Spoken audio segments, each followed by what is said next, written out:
2020, a year of lockdowns, isolation, and fear, all from a global pandemic that spread across continents. But as COVID-19 threatened lives and healthcare systems, another crisis quietly exploded in parallel. A crisis of communication, of trust, of truth. This is the story of the Infodemic, the rapid spread of misinformation during the COVID-19 pandemic. From miracle cures to conspiracy theories about 5G towers and microchips, misinformation didn't just emerge, it thrived. And it shaped the way millions of people communicated, believed, and behaved. To understand how misinformation gained so much traction, we turn to two key communication theories: agenda setting and framing.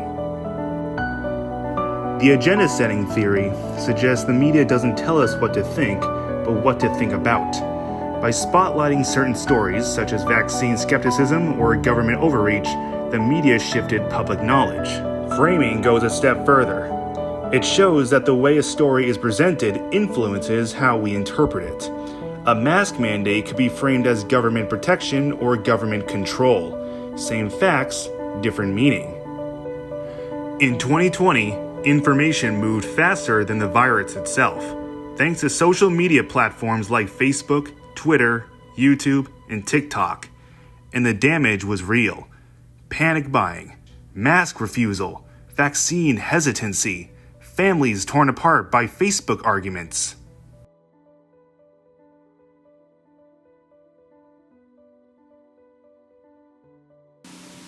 What was your experience with social media and news outlets during the pandemic in 2020? Well, on Facebook, a lot of my friends posted funny memes about the pandemic, and I saved all of them because I really wanted to remember what it felt like and it was like during the pandemic. The news outlets, the middle-of-the-road news outlets, were very much, Dr. Fauci was talking about what parts of the country were being affected and the numbers and the stats. I did catch wind of the right wing and the left wing, and they were very histrionic. They were very much like, conspiracies happening over here, and this really isn't happening. And it was very much like trying to drum up some sort of feeling and emotion, so it's hard to tell what was really true or not. Did you have any friends that had a similar experience, like with social media during the pandemic in 2020?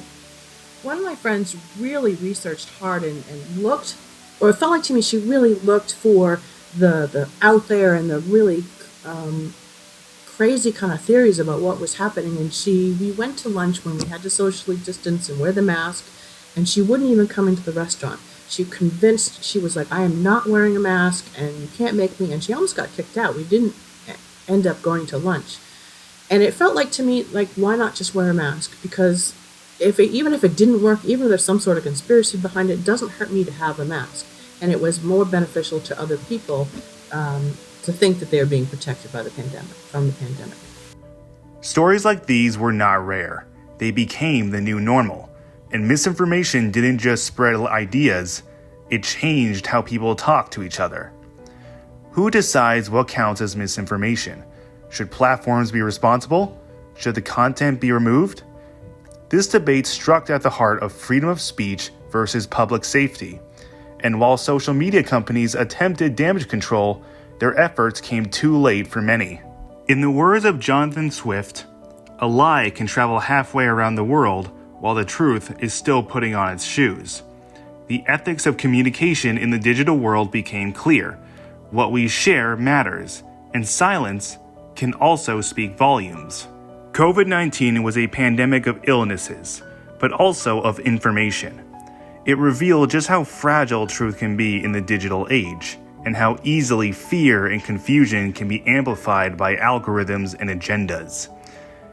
As communication, viewers, and creators, we all carry responsibility to think critically, to check sources, to listen, not just to what's being said, but how and why it's being said.